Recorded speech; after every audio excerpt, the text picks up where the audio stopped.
کہ ہر قبیلے کے جتنے نقیب ہوں سب آئیں اور دولہا اور ہونے والے دولہا اور دلہن کے فضائل بیان کریں. ہر نقیب آتا تھا تو ان کے فضائل بیان کرتا تھا, ان کے فضائل بیان کرتا تھا, جناب خدیجہ کے خاندانی فضائل, اور پھر جناب رسول اللہ کے خاندانی فضائل بیان ہوتے تھے. اور آخر میں جناب جب سب فضائل بیان ہو چکے تو آخر میں ورقہ ابن نوفل اٹھے تو انہیں 360 قبیلوں سے یہ کہا کہ ایک انتہائی بلند مرتبہ, انتہائی شریف خاتون کے لیے کیا یہ مناسب ہے کہ وہ بغیر شوہر کے رہے؟ تمام لوگوں نے کہا کہ نہیں, مناسب نہیں ہے کہ بغیر شوہر کے رہے. تو انہوں نے کہا کہ اب میں منتخب کرتا ہوں اس کے شوہر کے لیے محمد کو. تو مجھے اتنا بتا دیجئے کہ اگر پہلے کا کوئی شوہر موجود ہوتا, اگر پہلے عقد ہو چکا ہوتا تو کوئی قبیلے والا اٹھ کر کہتا ارے کیا کہہ رہے ہو, ان کے تو پہلے 3 عقد ہو چکے ہیں. ایک صلوات بھیج دیں بلند آواز سے پر محمد صلی اللہ علیہ وسلم.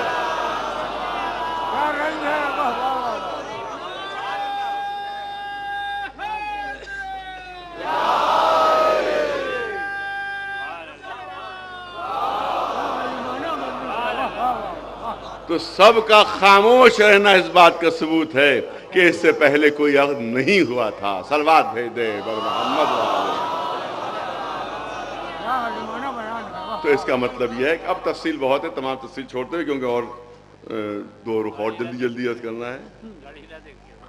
ارے بھیا ہم گھڑی نہ دیکھیں اور دوسرے مجلس والے تو گھڑی دیکھ رہے ہوں گے جن کیا اور مجلس ہیں.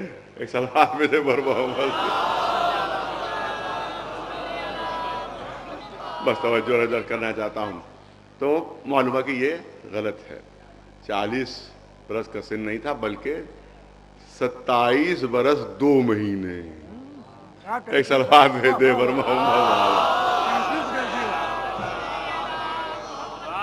یہ سن تھا اور اس کے بعد یہ عقد ہوا, نکاح ہوا, اور اس نکاح کی بھی تفصیل موجود ہے, وہ سب عرض نہیں کرنا ہے. اور دوسرا پہلو, اب یہاں کے اوپر ایک پہلو اور ہے کہ آپ کی اولادیں کتنی تھیں. تو یہ بتایا گیا کہ بیٹے ہوئے تھے, ایک بیٹا جناب قاسم, ان کا انتقال ہو گیا. پھر بیٹیاں ہوئیں اور 4 بیٹیاں بتائی گئی. جناب رسول جناب خدیجہ سے 4 بیٹیاں ہوئیں, اور سب سے چھوٹی جو تھی وہ جناب فاطمہ زہرا. یہ بتایا گیا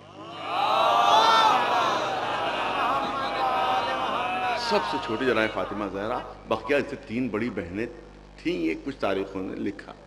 دیکھیے ہمیں کوئی دشمنی تھوڑی ہے.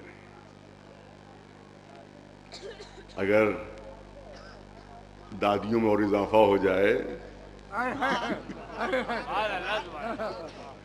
تو ہمیں کون سی پریشانی, ہمیں کون سی دقت ہے. شہزادی کی کوئی فضیلت کم نہ ہوتی.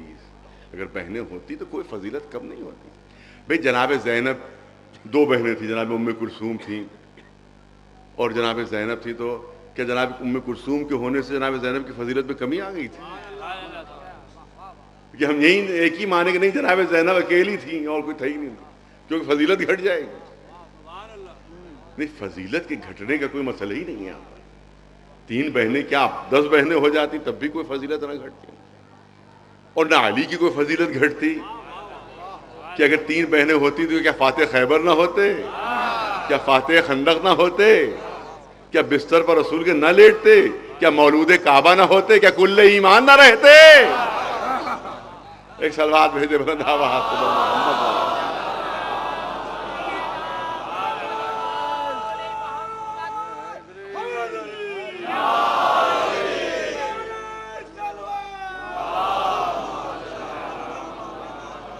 تو کوئی قد نہیں ہے, کوئی ضد بحث کا معاملہ ہے ہی نہیں. اس میں مسئلہ تاریخ کا ہے یہ کہ تھی کہ نہیں تھی. ارے جب نہیں تھی تو کیوں مانے, سوال تو یہی ہوتا ہے. اب کوئی صاحب کہیں کہہ دیں کسی کے لیے صاحب کہ فلاں جو خاتون ہے کوئی بزرگ کیونکہ آپ کی دادی ہیں, میں کہوں کہ بھائی میری دادی نہیں ہے یہ, اور وہ اصرار کرتا رہے کہ نہیں آپ کی دادی ہے یہ, تو میں کہوں گا بھئی آپ کو اصرار کیوں اتنا ہو رہا ہے؟ بھئی فیملی میٹر ہے، ہم زیادہ جانیں گے یا آپ زیادہ جانیں گے؟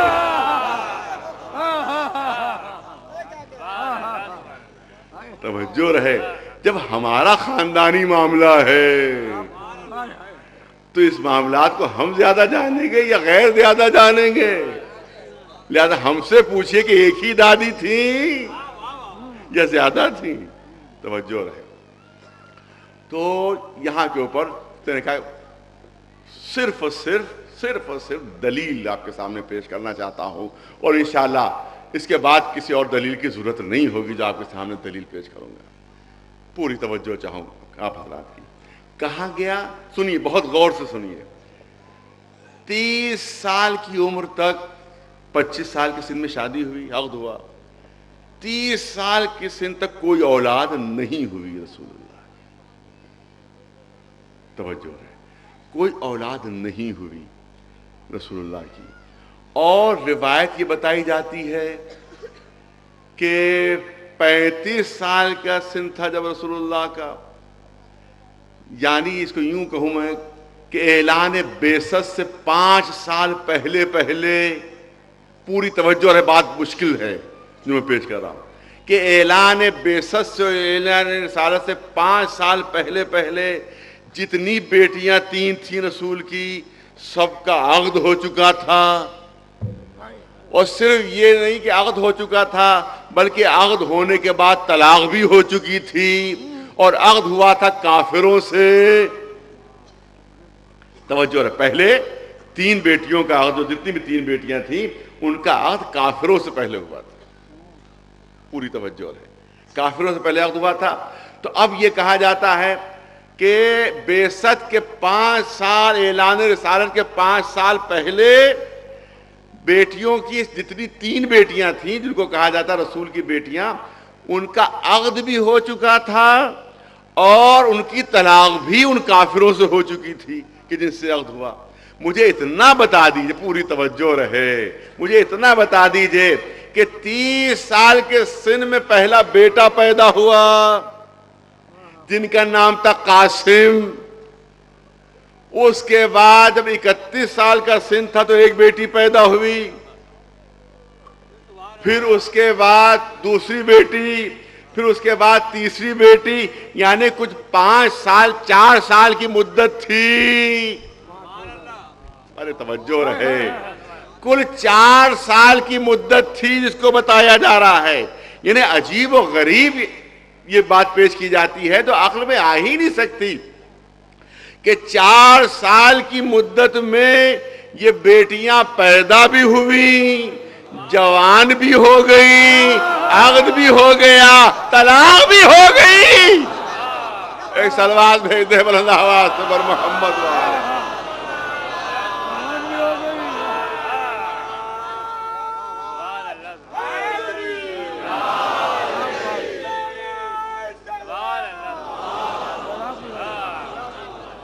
وہی بات ہے کہ درو گورا حافظہ نہ باشد، گڑھ تو دیا وہ یہ بھول گئے کہ جو گڑھی ہوئی بات ہے وہ ثابت بھی ہو سکتی ہے کہ نہیں۔ 30 سال 25 سال کے بعد، شاید 25 سال میں شادی ہوئی ہے، 5 سال تک کوئی اولاد نہیں ہوئی۔ اس کا مطلب ہے کہ 5ویں سال شادی کی اولاد ہوئی، اور اس کے بعد یہ لکھ رہے ہیں کہ بعثت سے 5 سال پہلے اعلان رسالت کے 5 سال پہلے جتنی بیٹیاں ہوئی تھیں وہ 3، ان کا عقد بھی ہو گیا اور ان کی بھی طلاق بھی ہو گئی، تو کل 4 ہی سال مل رہے ہیں۔ تو کیسے ممکن ہے کہ اسی 4 سال میں وہ بیٹیاں پیدا بھی ہوئی، جوان بھی ہوئی، عقد بھی ہوا، طلاق بھی ہو گئی، اور تمام مسلمان توجہ رہے۔ اور اس کے بعد عجیب چیز، وہ نکاح بعد میں ہوا تھا، ورنہ پہلے کافروں سے نکاح رسول نے فرما دیا تھا اپنی 3 بیٹیوں کا۔ پوری توجہ رہے، اب دلیل جو پیش کرنا چاہتا ہوں پوری توجہ رہے۔ کافروں سے نکاح کیا تھا، اور اس کے بعد میں اس سے طلاق ہوئی، اور اس کے بعد پھر مسلمانوں سے نکاح ہوئے، اور تفصیل نہیں عرض کرنا ہے، توجہ رہے۔ تو اس کا مطلب ہے کہ رسول نے پہلے کافروں سے نکاح کیا اپنی بیٹیوں کا۔ ارے تمام مسلمان علماء متفق ہیں کہ 40 سال کے سن تک اعلان رسالت سے پہلے پہلے رسول اللہ نے کوئی ایسا عمل نہیں کیا جو بعد میں شریعت میں حرام ہو گیا ہو. پوری توجہ چاروں آپ حضرات کی. تمام مسلمان علماء اس بات پر متفق ہیں کہ اعلان رسالت سے پہلے پہلے رسول نے کوئی عمل ایسا نہیں کیا کہ جو بعد میں اسلام میں منع ہو گیا ہو، بعد میں حرام ہو گیا ہو، بعد میں ناجائز ہو گیا ہو. ارے کافروں سے نکاح بیٹیوں کا حرام اور ناجائز ہوا اسلام میں کہ نہیں؟ تو رسول نے کیسے اپنی بیٹیوں کا نکاح کافروں سے کیا؟ اس کا مطلب یہ ہے کہ جو آپ نے کلیہ بنایا وہ یہاں پر ٹوٹ رہا ہے. اگر ہم اس بات کو مان لیں، صلوات بھیج دیں پر محمد و آل محمد. ایک صلوات بلند آواز پر محمد و آل محمد.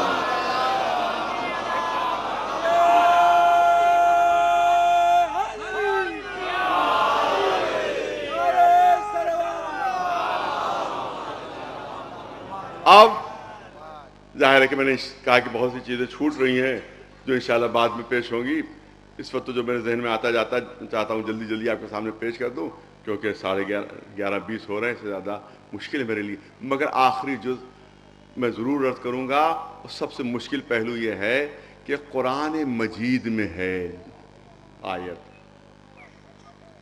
اور اس کی بنیاد کے اوپر بعد ہمارے لوگ بھی پریشان ہو جاتے ہیں.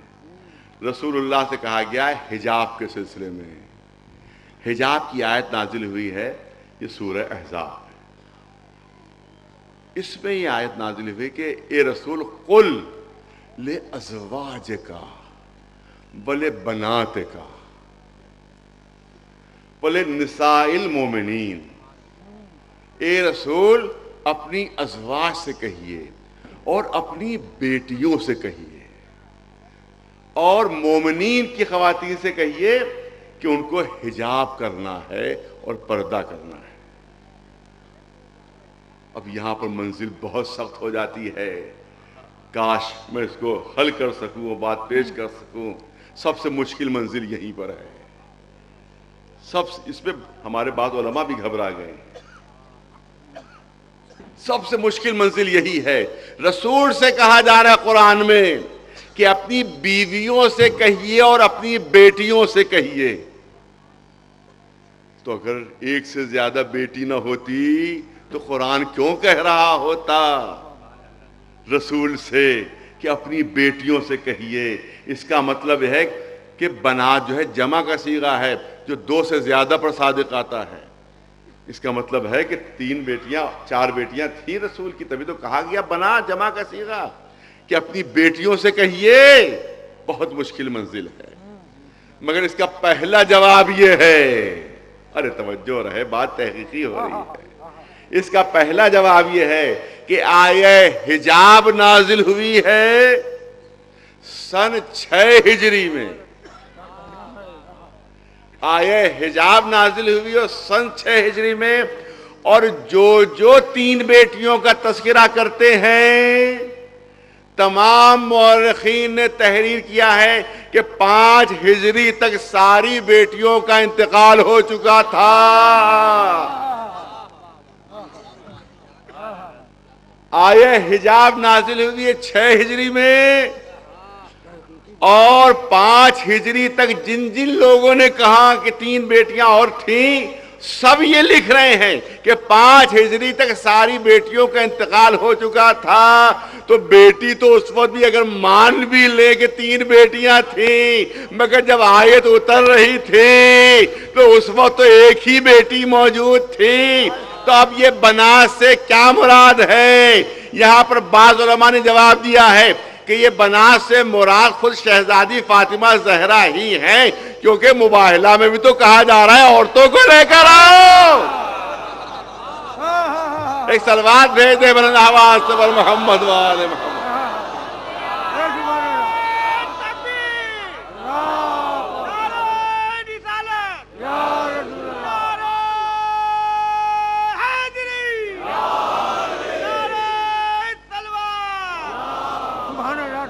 قل تعالوا ندعو ابنانا وابناکم ونساءنا ونساءکم، اے رسول اپنی عورتوں کو لے کر آئیے، جمع کا صیغہ استعمال کیا جا رہا ہے، اپنی عورتوں کو لے کر آئیے، اور لے کر گئے تھے صرف فاطمہ زہرا کو، صلوات بھیج دیں بلند آواز سے پر محمد و آل محمد۔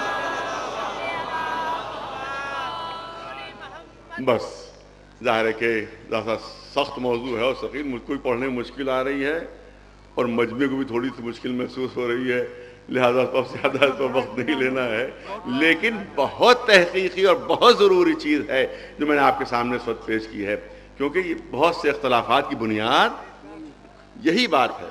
تو میں چاہتا ہوں کہ یہ بات واضح ہونا چاہیے، پوری توجہ اور حضرت کرنا چاہتا ہوں۔ دیکھیے قرآن مجید کا ایک مزاج ہے، جب بیویوں کا تذکرہ ہوتا ہے، عورتوں کا تذکرہ، تو وہاں پر انداز کچھ اور اختیار کرتا ہے قرآن، اور جہاں ماں اور بیٹیوں کا تذکرہ ہوتا ہے وہاں قرآن انداز کچھ اور اختیار کرتا ہے۔ پوری توجہ ہے، بس آخری جملے سلسلے کے ساتھ کرنا چاہتا ہوں۔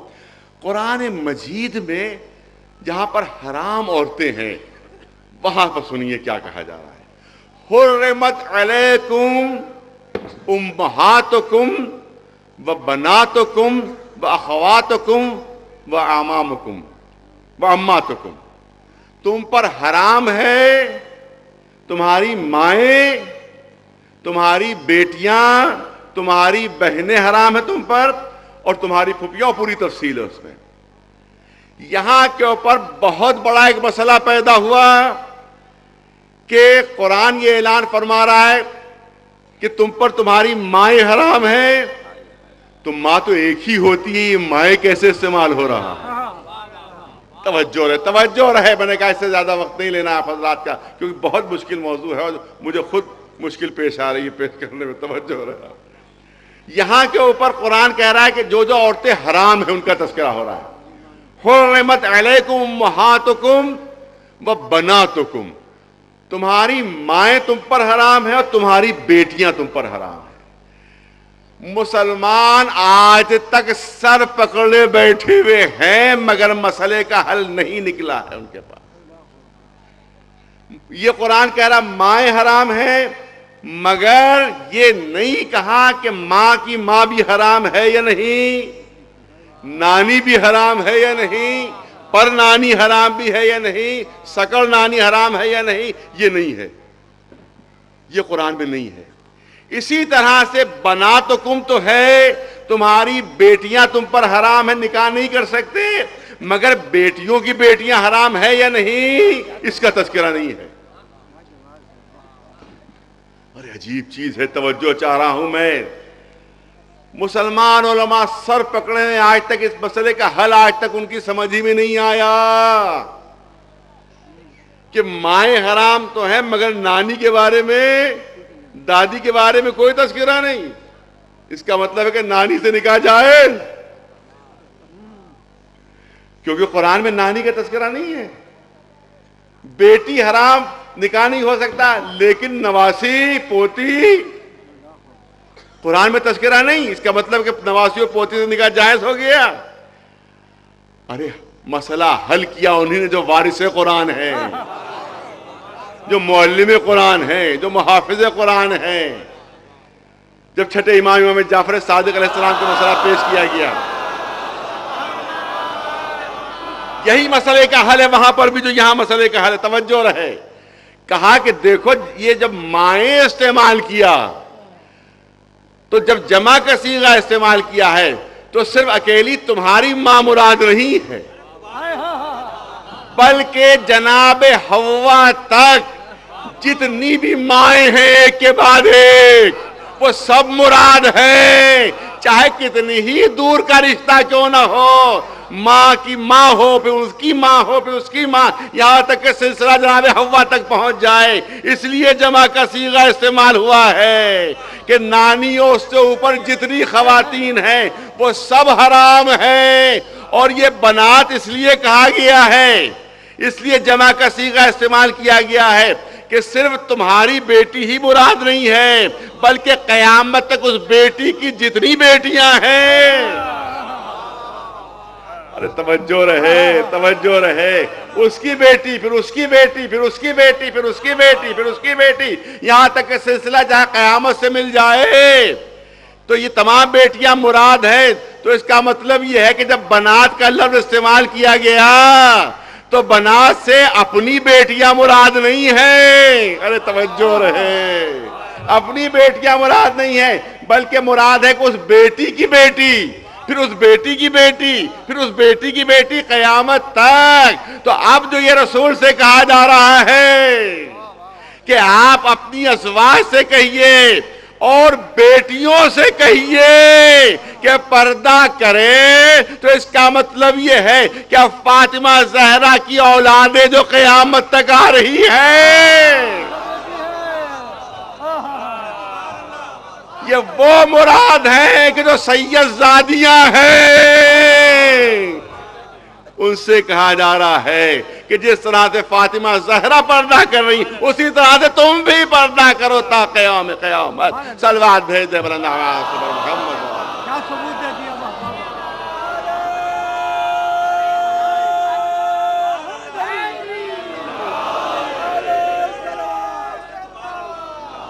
کیا علمی دلائل ہے بابا. اب میں نہیں بتا سکتا کہ ہمارے کتنے بچے جوان سمجھے اور کتنے نہیں سمجھے، لیکن انشاءاللہ اگر نہیں کوئی سمجھ سکا تو پوچھ سکتا ہے بعد میں کہ میں نے کیا بات کہی اور کیا دلیل ہے، کیونکہ بات مشکل ضرور ہے. اور اب آخری جز ایسا ہے کہ اس کے لیے بڑا مشکل ہے میرے لیے، جس کو فخریہ طور پر آج بھی بیان کیا جائے. آج ہی مجھ سے بتایا گیا کہ تقریریں ہو رہی ہیں جناب ام کلثوم کے سلسلے میں کہ فلاں شخصیت سے انہوں نے رسول علی نے عقد فرمایا تھا. اب ظاہر ہے کہ اس پر موقع بھی نہیں ہے، اس کی بہت تفصیل کی ضرورت ہے اس میں، لیکن دو جملے صرف پرت کرنا ہے. دو جملے. فخر کی بات نہیں ہے. میں نے جمعے وہاں اس میں بھی امام باڑے کی مجلس میں بھی کہیں پر جملہ کہا تھا کہ فخریہ بیان کرتے ہیں کہ مولا علی نے عقد کیا تھا ایک شخصیت، اسلام کی شخصیت سے عقد کروایا تھا، لیکن اس میں جو روایتیں بیان کی گئی ہیں اتنی شرمناک ہیں وہ روایتیں کہ فخر کی بات نہیں ہے، شرم کی بات ہے. مشکل یہ کہ میں بیان نہیں کر سکتا یہاں پر جو فخریہ بیان کی ہیں. پہلی بات تو یہ کہ تشریف لائے، میں آپ کی بیٹی سے عقد کرنا چاہتا ہوں. علی نے فرمایا کہ بیٹی میری بہت چھوٹی ہے. کہا نہیں میں تو کرنا چاہتا ہوں.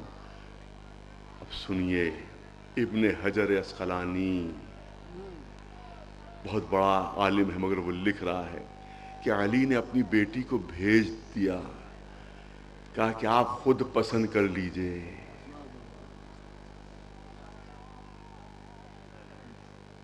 اور اس کے بعد اب میرے پاس جو اس میں لکھا ہوا ہے اس میں نہیں پیش کر سکتا آپ کے سامنے.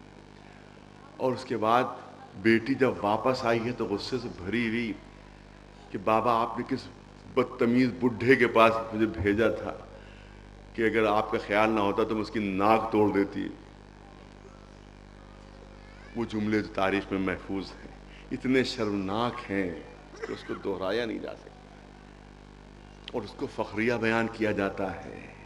ذرا وہ روایت بھی تو دیکھ لو فخریہ بیان کرتے وقت کہ وہ روایت کتنی شرمناک ہے کہ جس کے ذریعے سے یہ عقد بیان کیا جاتا ہے. میں کیا عرض کروں کہ میں کیسے اس کو بیان کروں. اور اسی بنیاد کے اوپر بعض مسلم فقہاء نے فتویٰ دیا کہ شادی سے پہلے، اب میں کیا عرض کروں، شادی سے پہلے جس سے شادی ہونے والی ہے اس کو گود میں بھی لیا جا سکتا ہے، اس کا بوسہ بھی لیا جا سکتا ہے، اس کے جسم کو بھی دیکھا جا سکتا ہے. اسی بنیاد کے اوپر کیونکہ فلاں اسلام کی شخصیت نے یہ کام انجام دیا تھا لہذا شرعی مسئلہ بن گیا. یہاں کے اوپر شرم، وہ روایت اگر پڑھو خالی بیان کر دیتے ہیں کہ عقد ہوا یہ ہوا ہوا، اگر وہ روایت پڑھیں تو خود شرم آیا آئندہ خود بیان نہیں کریں گے. گڑھنے والوں نے اس طرح سے گڑھا اور اس طرح سے شرمناک طریقے سے گڑھا کہ اس کو بیان نہیں ہو سکتا ہے. لیکن شارح مسلم شریف نووی انہی نے تحریر کیا ہے کہ ام کلثوم نام کی ایک خاتون تھی، لڑکی تھی، وہ جناب اسما بنت امیس کے ساتھ آئی تھی اور وہ بیٹی تھی خلیفہ اول کی. تہذیب نام کتاب کا ہے تہذیب الاسماء، لکھنے والے ہیں علامہ نووی کہ جو جنہوں نے صحیح مسلم کی شرح بھی لکھی ہے. اس کا مطلب ہے کہ اگر یہ صحیح بھی ہے تو وہ علی کی بیٹی نہیں تھی، بلکہ وہ لکھتے ہیں کہ وہ خلیفہ اول کی صاحبزادی تھی، ان کا نام ام کلثوم تھا. اور وہ جناب اسما بنت امیس کو جو زوجہ رہ چکی تھی جناب خلیفہ اول کی، جب عقد ہوا مولا علی سے تو ان کے ساتھ ساتھ وہ بھی آئی تھیں اور اس وقت اس سے خواستگاری کی گئی تھی. تو مولا علی نے اس میں اپنا دخل نہیں دیا تھا کیونکہ دوسرے رشتہ دار ان کے پہلے سے موجود تھے اور انہی کی مرضی سے وہ عقد ہوا. بس انشاءاللہ کوئی اور موقع اور محل ہوا تو اس پر تفصیل سے عرض کی جائے گی. مگر یہ عقد ام کلثوم کا مسئلہ ایسا سخت ہے کہ اسی لیے میں بار بار کہہ رہا ہوں کہ اس کو فخریہ نہ بیان کریں تو بہتر ہے، ورنہ پھر ہم مجبور ہو جائیں گے ان روایتوں کو بیان کرنے پر کیا کہنا ہے کہ جو اس وقت ہمیں شرم آ رہی ہے پیش کرتے ہوئے ان روایتوں کو. اگر آئندہ فخریہ طور پر پیش کیا گیا تو حوالوں کے ساتھ وہ روایتیں پیش کی جائیں گی کہ جس سے ہر مسلمان کا سر فخر سے نہیں شرم سے جھک جائے گا. وہ روایتیں ایسی ہیں، لہذا میری گزارش بیان کرنے والوں سے یہی ہے پیغام ہے کہ اگر وہ یہ چاہتے ہیں کہ راز نہ کھلیں،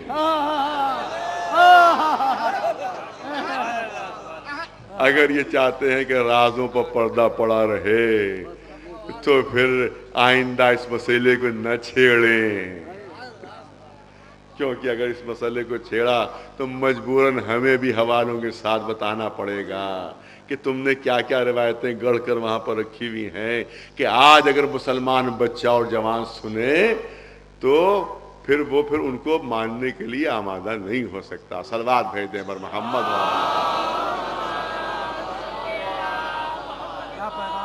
ظاہر ہے کہ موضوع ایسا تھا، فرمائش ایسی تھی جس کی وجہ سے پوری مجلس جو ہے اسی پر ختم ہو گئی. دیکھیے ہر طرح سے ظلم کیے گئے. آپ کو پتہ ہی ہے، بہت مشہور ہے کہ تلوار کے زخم سے زیادہ زبان کا زخم تکلیف دے. یہ اس طرح کی چیزیں مشہور کر کے اہل بیت کو اذیت دی گئی، اہل بیت کو تکلیف پہنچائی گئی کہ ہم تمہیں تلواروں سے بھی اذیت دیں گے، ہم تمہیں نیزوں سے بھی اذیت دیں گے، ہم تمہیں تیروں سے بھی اذیت دیں گے اور زبان کے ذریعے سے ایسے زخم پہنچا دیں گے کہ اس کی اذیت بھی تم کو سب سے زیادہ محسوس ہو. یہ تمام چیزیں صرف اسی لیے تھیں کہ ذہنی اذیت پہنچے جسمانی اذیت کے ساتھ ساتھ. اور آپ دیکھیں یہی وجہ ہے کہ جب یہ لٹا ہوا قافلہ بازار کوفہ شام میں پہنچتا تھا تو ملعون تانے دیتے تھے. کبھی جناب زینب کو تانا دے رہے ہیں، کبھی بیمار امام کو. ایک شخص آتا ہے سامنے، اے زین العابدین، ارے کیا توجہ رہے، کیا اچھا ہوا کہ تمہارے کیا کیا جائے کہ جملے کہ تمہارے شر سے دنیا پاک ہو. امام تڑپ گئے. ارے آیت تھی تو نے سنی ہے؟ کیا سنی نہیں، پڑھی ہے میں نے. آیہ مودت پڑھی ہے، کہاں پڑھی ہے؟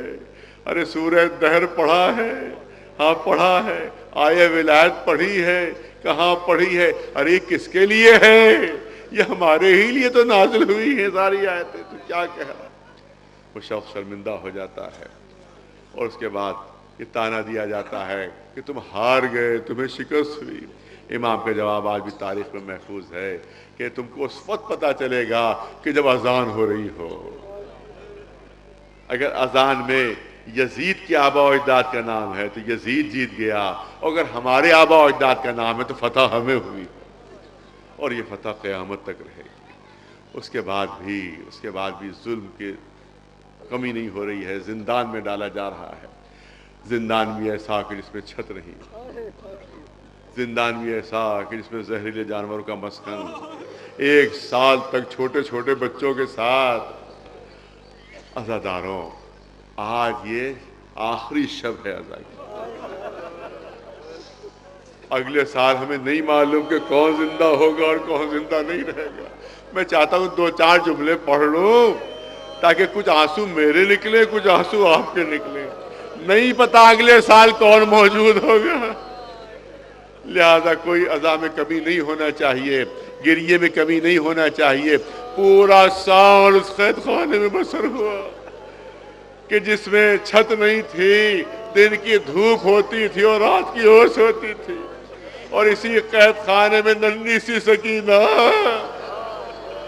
مصیبتیں برداشت کرتے کرتے دنیا سے رخصت ہوئی ہے۔ تو ذرا اس ماں کے دل سے پوچھئے کہ جس کا ایک ننھا سالی اصغر کربلا کے سپرد ہوا اور دوسری بچی زندان شام کے سپرد ہوئی۔ اسی لیے تاریخ کہتی ہے کہ جب اس قافلے کو آزاد کیا گیا ہے اور جب سواریاں سوار ہونے لگیں تو یہ ایک شور ہوا کہ قافلے میں رباب نظر نہیں آ رہی۔ جناب زینب کو خبر ہوئی، شہزادی سمجھ گئی کہ ماں کہاں ہو سکتی ہے۔ پورا قافلہ واپس قید خانے پہنچا۔ اب جو قید خانے کے اندر جناب زینب داخل ہوئی تو یہ منظر دیکھا کہ ماں قبر سکینہ سے لپٹی ہوئی فریاد کر رہی ہے کہ سکینہ تمہیں تو تھی جو راتوں کو اٹھ کر مدینے جانے کی ضد کرتی تھی، اب میری بچی تمہیں کیا ہو گیا ہے؟ ارے قافلہ مدینے جانے کے لیے تیار ہے اور اے سکینہ تم سو رہی ہو۔ اے میری بچی اٹھو، کہیں قافلہ روانہ نہ ہو جائے، اے میری سکینہ اٹھو۔ جناب زینب آگے بڑھی، بس 2-3 جملے۔ جناب زینب آگے بڑھی، ماں کا بازو سنبھالا، آہستہ سے قبر سے جدا کیا، دروازے کا رخ کیا۔ میرا دل کہتا ہے کہ جب ماں نے دروازے کا رخ کیا ہوگا تو شاید قبر سکینہ سے آواز آئی ہو کہ اماں مدینے جانا مبارک ہو، مگر جب مدینے پہنچنا تو نانا سے میرا سلام کہہ دینا، اور نانا سے کہنا کہ وہی سکینہ جو راتوں کو اٹھ کر مدینے جانے کی ضد کرتی تھی، یہ حسرت دل میں لیے ہوئے قید خانے میں قبر میں سو رہی ہے۔ بس عزادارو، جناب رباب کا تذکرہ آ گیا۔ اس مجلس میں میں یہی مسائل پڑھتا ہوں، 2-3 جملوں کی زحمت ہے۔ یہ جناب رباب کے سلسلے میں روایت کہتی ہے کہ جب آپ پہنچی ہیں مدینے میں اور جس وقت امام حسین کے گھر میں ساری سواریاں اترنے لگی ہیں اور مدینے کی عورتیں تعزیت پیش کرنے آئی ہیں، تو اب تصور کیجئے آپ کہ آج 1400 سال بعد جب ایک معمولی ذاکر کربلا کے مسائل پڑھتا ہے تو سننے والے تڑپ جاتے ہیں۔ تو جب جناب زینب نے خود مصائب کربلا بیان کیے ہوں گے تو سننے والوں کا کیا عالم ہوا ہوگا۔ در و دیوار سے رونے کی صدائی آ رہی تھی، ارے لوگ دیواروں سے اپنے سر ٹکرا رہے تھے کہ اہل بیت پر کیسے کیسے مظالم ہو گئے۔ پوری رات ماتم ہوا، یہاں تک کہ صبح نمودار ہو جاتی ہے، سورج بلند ہوتا ہے، دھوپ تیز ہوتی ہے، مدینے کی عورتیں آگے بڑھتی ہیں اور ایک ایک بیوی کا بازو سنبھال کر سمجھا بجھا کر لے جا کر سائے میں بٹھا دیتی ہیں۔ اے بیوی دھوپ بہت تیز ہے، سائے میں آ جائیے، اے بیوی دھوپ بہت تیز ہے، سائے میں آ جائیے۔ تمام بیویوں کو سمجھا بجھا کر سائے میں بٹھا دیا، مگر تاریخ کہتی ہے کہ ایک بیوی ابھی دھوپ میں بیٹھی ہوئی، مدینے کی عورتیں ان کے پاس بھی پہنچی اور ہاتھ جوڑ کر کہا کہ شہزادی رباب، دھوپ بہت تیز ہو رہی ہے، ذرا سائے میں چلی چلیے۔ جناب رباب فرماتی ہیں کہ مدینے کی عورتوں، مجھ سے نہ کہو کہ میں سائے میں بیٹھوں، کیونکہ میں اپنے آقا سے ایک عہد کر چکی ہوں۔ مدینے کی عورتوں نے پوچھا اے شہزادی آپ نے کیا عہد کیا ہے؟ تو فرمایا کہ دیکھو جب مجھے قیدی بنا کر اس طرف سے لے جایا جا رہا تھا کہ جہاں میرے مظلوم آقا کا بے کفن لاشا دھوپ میں پڑا ہوا تھا، تو میں نے لاش کو خطاب کر کے کہا تھا اے میرے مظلوم آقا، اے میرے مظلوم وارث، ارے یہ بیوہ رباب کیا کرے، اس کے سر پر چادر نہیں ہے، اگر چادر موجود ہوتی تو آپ کی لاش دھوپ میں نہ رہتی، اور اس کے ہاتھ بھی باندھ دیے گئے ہیں، اگر ہاتھ ہی کھلے ہوتے تو خاک کربلا اٹھا اٹھا کر آپ کی لاش کو ڈھانپ دیتی، مگر کیا کرے، نہ سر پر چادر ہے نہ ہاتھ کھلے ہیں، مگر عہد کرتی ہوں کہ جب تک زندہ رہوں گی کبھی سائے میں نہ بیٹھوں گی۔ اے مدینے کی عورتوں مجھ سے نہ کہو کہ میں سائے میں بیٹھوں، میں اپنے آقا سے عہد کر چکی ہوں۔ تاریخ کہتی ہے کہ واقعہ کربلا کے بعد تقریباً 2.5 سال جناب رباب زندہ رہی، مگر گھر کے صحن میں زندگی بسر ہو رہی تھی، دن کی دھوپ رات کی اوس۔ روایت ہے کہ ایک مرتبہ شدید بارش ہو رہی تھی۔ جو عرب میں رہے انہیں معلوم ہے کہ عرب میں گرمیوں میں بارش نہیں ہوتی ہے بلکہ سردیوں اور جاڑوں میں بارش ہوتی ہے۔ اس کا مطلب ہے کہ شدید سردیاں تھیں اور بارش ہو رہی تھی، اور جناب رباب اسی طرح سے گھر کے صحن، جناب زینب نے یہ منظر دیکھا، تڑپ گئی، برداشت نہ ہو سکا، قریب پہنچتی آ کر کہتی ہیں اے رباب، ارے ہمارا پورا خاندان آپ کا شکر گزار ہے، جس طرح سے آپ نے حسین کا غم منایا ہم سب آپ کا شکریہ ادا کرتے ہیں، لیکن حسین کی بہن کی حیثیت سے میں آپ سے گزارش کرتی ہوں کہ بارش بہت تیز ہو رہی ہے، ذرا سائے میں چلی چلیے۔ جناب رباب نے نقاہت سے آنکھیں کھولی، اے شہزادی کیا فرمایا؟ بارش ہو رہی ہے؟ ارے مجھ پر تو پانی کی بارش، میرے آقا پر تو تیروں کی بارش ہو رہی۔ یہ کہہ کر نقاہت سے آنکھیں بند کر لی۔ جناب زینب سمجھ گئی کہ رباب بارش سے ہٹے گی نہیں۔ امام زین العابدین کو آواز دی، اے بیٹا زین العابدین تو امام وقت ہو، تم اپنی ماں سے کہو کہ بارش سے ہٹ کر سائے میں آ جائیں۔ امام نے آواز دی، مادر گرامی بارش بہت تیز ہو رہی ہے، سائے میں آ جائیے۔ جناب رباب نے آنکھ کھولی، جناب زینب کو آواز دی، اے شہزادی قریب آ جائیے، اے شہزادی قریب آ جائیے۔ ارے امام وقت کا حکم ہے، ٹال نہیں سکتی، مگر کیا کروں، مجھ سے اٹھا نہیں جا رہا ہے، اے شہزادی مجھ سے اٹھا نہیں جا رہا ہے، آپ میری مدد کیجئے، آپ مجھے سہارا دیجئے۔ جناب زینب قریب آئے، بازو پکڑ کر سہارا دیا۔ جناب رباب اٹھی، مگر زبان پر فریاد تھی، پالنے والے، ارے بیوہ کے عہد کی لاج رکھ لینا، امام وقت کا حکم ٹال نہیں سکتی۔ تاریخ کہتی ہے 2 قدم چلی تھی، لڑکھڑا کر زمین پر گر پڑی۔ اب جو جناب زینب نے ہاتھ رکھا، معلوم رباب کی روح پرواز کر چکی تھی، رباب دنیا سے رخصت ہو چکی تھی، اہل حرم میں کوہراہ مچ گیا۔ اے رباب تم نے بھی ہمارا ساتھ چھوڑ دیا، تم بھی سکینہ اولی اصغر کی طرح